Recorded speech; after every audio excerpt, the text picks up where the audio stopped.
प्रारंभ करते हैं एक नया टॉपिक, अन्योन्य प्रेरकत्व या फिर अन्योन्य प्रेरण गुणांक। क्या भैया, स्वप्रेरण की कहानी समझने के बाद अन्योन्य प्रेरण पे आ गए हम लोग और इसकी परिभाषा को हम लोग ऑब्जर्व करेंगे, देखेंगे। तो चलो अन्योन्य प्रेरण को समझते हैं। पहले परिभाषा पढ़ते हैं, उसके बाद डायग्राम की हेल्प से इसको हम लोग ऑब्जर्व करने वाले हैं। जब किसी कुंडली में बहने वाली धारा के मान में परिवर्तन किया जाता है तो पास में रखी दूसरी कुंडली से बद्ध चुंबकीय फ्लक्स में परिवर्तन होता है, जिससे उसमें प्रेरित विद्युत वाहक बल उत्पन्न हो जाता है। यही अन्योन्य प्रेरण कहलाता है। तो ये जो परिभाषा है भैया, इसको पढ़ने के बाद चलो इसको डायग्राम की हेल्प से समझते हैं। तो डायग्राम का हम लोग संरचना देख रहे हैं। हमारे पास प्राथमिक कुंडली है, प्राथमिक कुंडली के साथ हम देख रहे हैं थोड़ी ही दूर में द्वितीय कुंडली को जोड़ दिया गया है। प्राथमिक कुंडली के साथ श्रेणी क्रम में हम देख रहे हैं एक धारा नियंत्रक RH को जोड़ा गया है तथा एक बैटरी B को जोड़ा गया तथा एक कुंजी K को जोड़ दिया गया है। द्वितीयक परिपथ की बात करें तो धारा के मापन के लिए एक धारा मापी को यहाँ पर जोड़ा गया है। अब जैसे ही दाब कुंजी को यहाँ पर कुंजी को दबाया जाता है तो धारा प्रवाहित होने लगती है, और धारा जब प्रवाहित होती है तो इस कुंडली के चारों ओर चुंबकीय फ्लक्स उत्पन्न हो जाता है, विद्युत चुंबकीय फ्लक्स उत्पन्न हो जाता है। अब इसका संपर्क निरंतर द्वितीय कुंडली से होने वाला है। और फैराडे के विद्युत चुंबकीय प्रेरण के सिद्धांत से जब फ्लक्स और कुंडली के मध्य आपेक्षिक गति होती है, फ्लक्स और कुंडली के मध्य आपेक्षिक गति होती है तो इससे विद्युत वाहक बल उत्पन्न होता है। मतलब अगर फ्लक्स कुंडली को काटता है या कुंडली फ्लक्स को काटता है तो इससे EMF विद्युत वाहक बल उत्पन्न हो जाता है। यही धारा मापी में हमको विक्षेप उत्पन्न होता हुआ दिखाई देगा भाई, EMF उत्पन्न होता दिखाई देगा। तो ये थी कहानी भैया अन्योन्य प्रेरण। अन्योन्य प्रेरण मतलब इसके कारण प्राथमिक कुंडली प्राइमरी वाइंडिंग के कारण सेकेंडरी वाइंडिंग में द्वितीय कुंडली में कुछ उत्पन्न हो गया, इसे हम कहते हैं अन्योन्य प्रेरण। आगे बढ़ते हैं, अन्योन्य प्रेरकत्व क्या है या फिर अन्योन्य प्रेरण गुणांक क्या है, समझते हैं इसकी पहली परिभाषा से। मान लो प्राथमिक कुंडली में I1 धारा प्रवाहित करते हैं, तब द्वितीय कुंडली में फेरों की संख्या जो है, प्रत्येक फेरे में चुंबकीय फ्लक्स जो है ∅2 उत्पन्न हो जाता है। प्राथमिक कुंडली ये बना दी हम लोग। अब इस प्राथमिक कुंडली में धारा प्रवाहित कराएंगे I1, तो द्वितीय कुंडली में जो फ्लक्स बंद फ्लक्स उत्पन्न होगा उसका नाम दे दिए ∅2। और द्वितीय कुंडली में ही कितने फेरे हैं भैया, N2 फेरे हैं। तो हमको एक रिलेशन दिखाई देगा, एक संबंध दिखाई देगा। तो कुल मिला के द्वितीय कुंडली में N2 हो गए फेरों की संख्या और ∅2 हो गया बद्ध चुंबकीय फ्लक्स। ये निर्भर किस बात पर करता है, प्राथमिक कुंडली में बहने वाली धारा पर निर्भर करता है। तो इसी बात को बोल दिए कि ये दोनों जो है अनुक्रमानुपाती हो जाएगा प्राथमिक कुंडली में बहने वाली धारा के। और अनुक्रमानुपाती का चिन्ह हटाए, एक नियतांक लगा दिए M क्यों लगाए हैं, क्योंकि इंग्लिश में इसको हम लोग म्यूचुअल इंडक्शन बोलते हैं, म्यूचुअल इंडक्शन बोल देते हैं। तो ये हमारा एक सूत्र बन के आ गया और हम पक्षांतरण करके M का मान निकाल लेते हैं।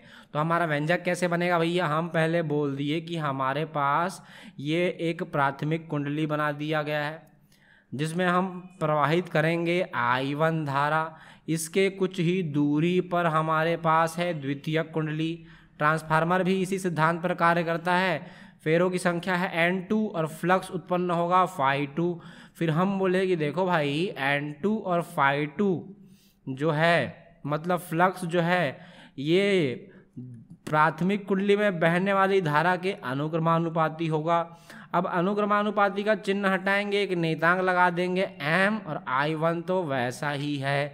अब पक्षांतरण करेंगे, M का मान निकालना है, M वहीं पर है और I1 जाएगा बटे में। M is equal to N2 ∅2 upon I1, ये हमारा M का मान निकल के आ रहा है। अगर धारा का मान 1 कर दिया जाए, I1 का मान 1 कर दिया जाए तो हमारे पास एक और सूत्र बन के आ जाएगा। हम बोलते हैं I1 का मान 1 ले लो भैया, तो हमारे पास m का मान क्या आ जाएगा, m is equal to N2 phi2। थोड़ा प्रॉपर अरेंज करके लिखेंगे, इसको इधर लिख देते हैं, इसको उधर लिख देते हैं। m is equal to N2 phi2, और ये हमारा रिक्वायर्ड व्यंजक बन के आ रहा है दोस्तों। अब ये बोलता है एक और परिभाषा है, दूसरी परिभाषा है जो कि फैराडे के नियम से बन रहा है। तो फैराडे के विद्युत चुम्बकीय प्रेरण के सिद्धांत से हम जानते हैं ये सूत्र, epsilon is equal to flux के मान में समय के साथ परिवर्तन करोगे तो बिजली बन जाएगा। Epsilon is equal to minus N2 phi D phi two बटे डी टी। तो ये हम सेकेंड डेफिनेशन की ओर चले आए हैं।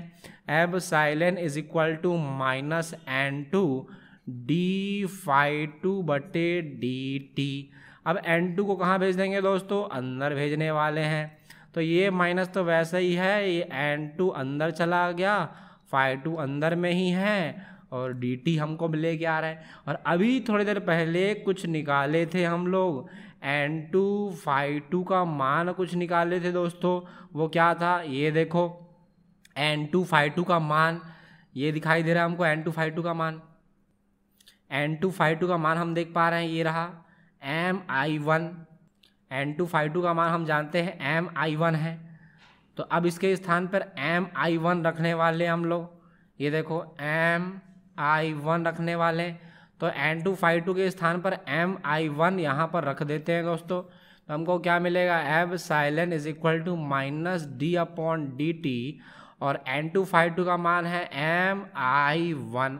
अब इसमें से कुछ बाहर निकाल देते हैं, वो है m को बाहर निकालने वाले, ये m बाहर निकल जाएगा। Epsilon is equal to minus m बाहर निकल जाना है, d बटे डी टी वैसा ही है, और I1 भी वैसा ही है। और ये हमारा दूसरा परिभाषा हमको समझ में आ चुका है।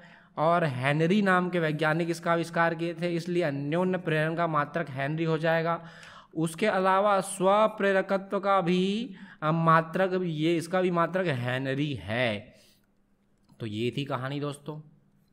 एक व्यंजक देखते हैं जो कि एग्जाम में आ चुका है सन 2008 में, दो लंबी परिनालिकाओं के मध्य अन्योन्य प्रेरकत्व। तो हम देख रहे हैं यहाँ पर हमको दिखाई दे रहा है एक कुंडली, जिसको हम प्राथमिक कुंडली बोल देंगे। ऐसा ये हमको एक कुंडली दिखाई दे रहा है, इसको हम प्राथमिक कुंडली बोल देते हैं। अब उसके बाद हमको यहाँ से एक दूसरा कुंडली दिखाई दे रहा है, द्वितीय कुंडली नाम दे देते हैं यहाँ पे। ऐसा, ये ऐसा प्राथमिक कुंडली में बहने वाली धारा है I1, तथा द्वितीय कुंडली में बहने वाली धारा है I2। प्राथमिक कुंडली में फेरों की संख्या की बात करें तो N1, द्वितीय कुंडली में फेरों की संख्या की बात करें N2। इसका नाम परिनालिका है। परिनालिका किसे कहते हैं भैया, एक खोखला पाइप है जिसके चारों ओर तांबे का तार लपेटा गया है। ये ऐसा तांबे का तार लपेट दिए, इसके दो सिरे हैं। इसी के ऊपर गुलाबी रंग का तार लपेट दिए हम, ऐसा, इसके दो सिरे हैं। तो नीले रंग के तार को हम बोल दिए हैं द्वितीय कुंडली, जिसमें फेरों की संख्या N2 है, और गुलाबी रंग के तार को प्राथमिक कुंडली बोल दिए हैं। तो चलो इसका व्यंजक समझना स्टार्ट करते हैं। तो हम बोलते हैं, ये कहानी तो बता दी हम कि परिनालिका है, N1 N2 फेरों की संख्या है। प्रति एकांक लंबाई में फेरों की संख्या N1 व N2 है तब तो हमारे पास एक सूत्र है, N1 is equal to N1 बटे L, N2 is equal to N2 बटे L। N1 is equal to N, तो N1 के लिए N1 का डेफिनेशन दिखाई दे रहा है, और N2 के लिए N2 का डेफिनेशन दिखाई दे रहा है। तो हम बोले small n1 is equal to N1 बटे L, समीकरण 1 आ गया। वैसी N2 is equal to N2 upon L, ये समीकरण 2 आ गया हमारे पास। अब हम बोलते हैं कि हमारे पास एक ट्रिक है याद करने का। अन्योन्य प्रेरण की परिभाषा से कुछ आ रहा है कि भैया जब हमने परिनालिका पहले में, कुंडली फर्स्ट में I1 धारा प्रवाहित किया था तो फ्लक्स उत्पन्न हो गया था। इसको याद करने का हम एक ट्रिक बनाए थे, ब्रेड मुंह में नहीं आया, B is equal to μ0 N1 I1। चुंबकीय क्षेत्र उत्पन्न हो चुका है। तो जब धारा प्रवाहित किए तो हम लोग को यहाँ पर चुंबकीय क्षेत्र देखने को मिलता है। हम बोलते हैं ब्रेड मुंह में नहीं आया, N1 I1। तो हम समीकरण 1 से कुछ जानते हैं दोस्तों। समीकरण 1 से हमको कुछ दिखाई दे रहा है।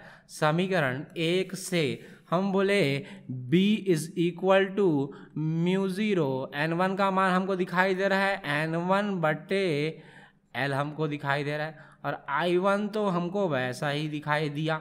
ये देखो भैया हमको एक सूत्र मिल के आ गया।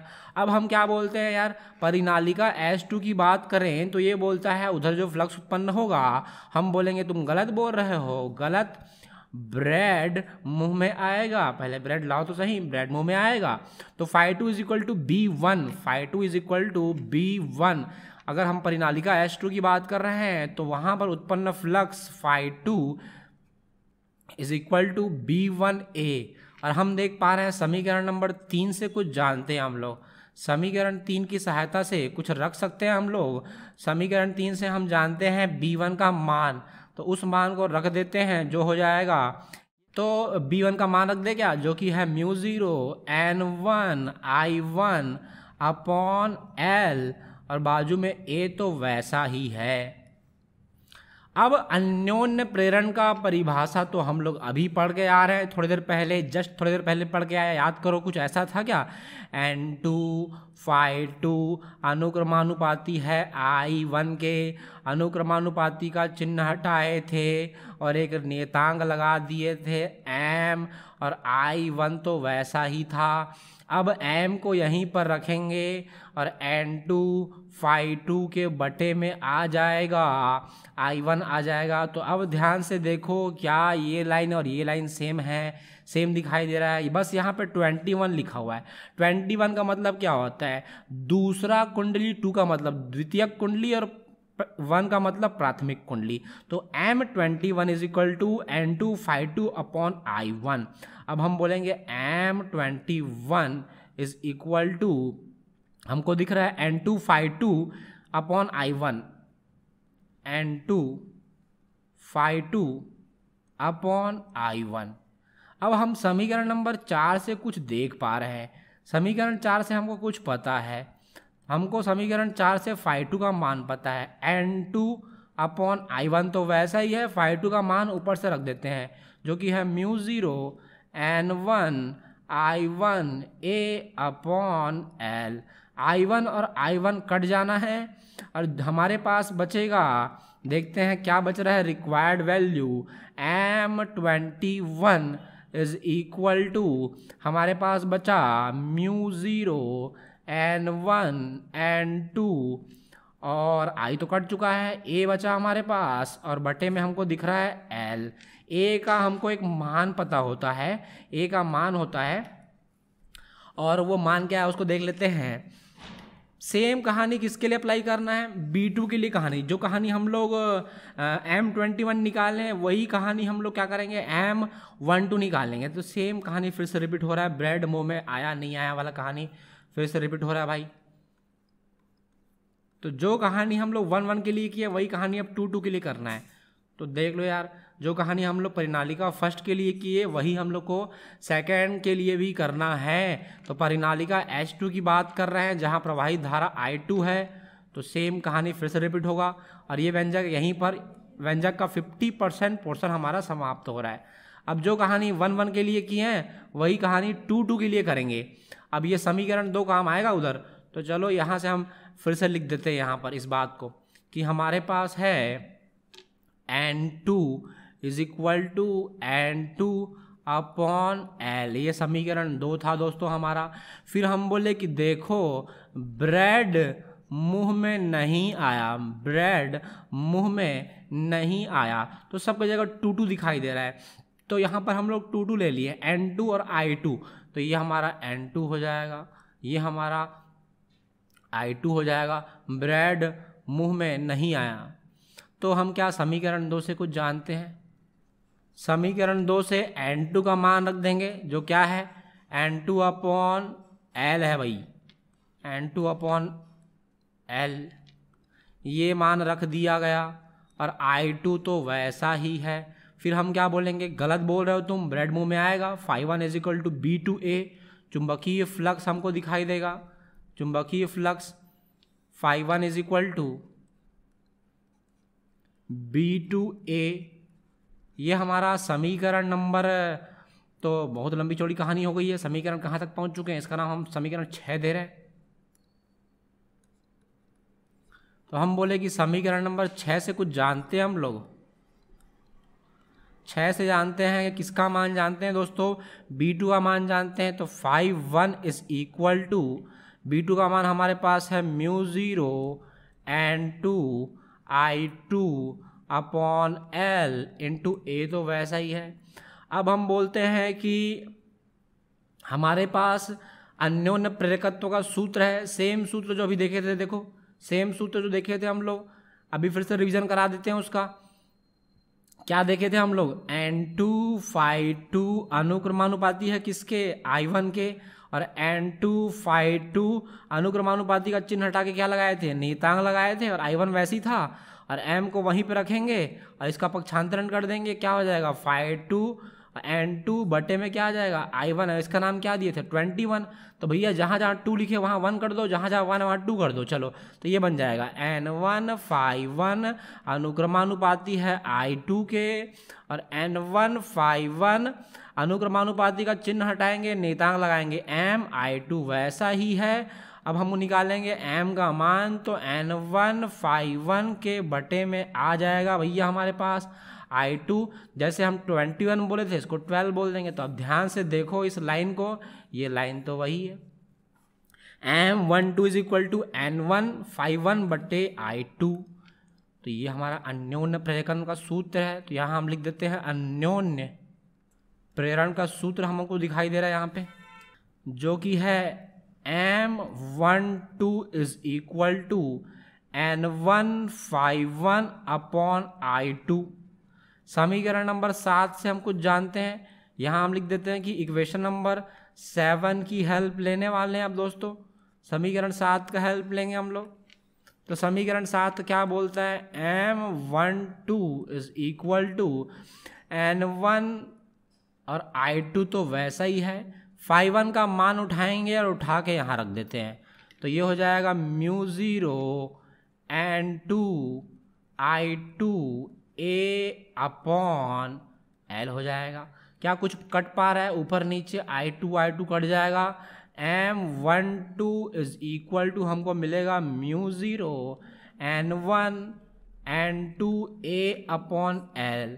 अभी जो पहला व्यंजक बनाए थे और ये दोनों सेम दिख रहा है, देखो μ0 N1 N2 A upon L, देखो भैया μ0 N1 N2 A upon L। तो हम लोग लास्ट में क्या सिद्ध करके ले आ गए, M21 बराबर है M12 के, और ये हमारा व्यंजक समाप्त हो रहा है। तो हम इसी बात को लास्ट में लिख दिए कि देखो यार कि हमको प्राप्त हुआ M21 is equal to M12। अतः दोनों परिनालिकाओं के मध्य अन्योन्य प्रेरकत्व समान रहता है, चाहे विद्युत धारा किसी भी परिनालिका में प्रवाहित हो। तो हमको कुल मिला के 1 2 और 2 1 को हटा करके M लिख देना है और हमारा व्यंजक समाप्त हुआ। μ0 के स्थान पे μ0 इंटू R भी लिख सकते हैं। अब ये M1 M2 में झगड़ा चल रहा है तो इसको हम सीधा लिख देते हैं कि अब दोनों बराबर है, तो उसको M बोल देंगे μ0 N1 N2 A upon L, और μ0 के साथ में μ0 इंटू R भी लिख सकते हैं, और कुल मिला के इसको हम लास्ट में म्यू भी लिख सकते हैं। तो ये हमारा रिक्वायर्ड व्यंजक है, अभिष्ट हमको आंसर मिल चुका है।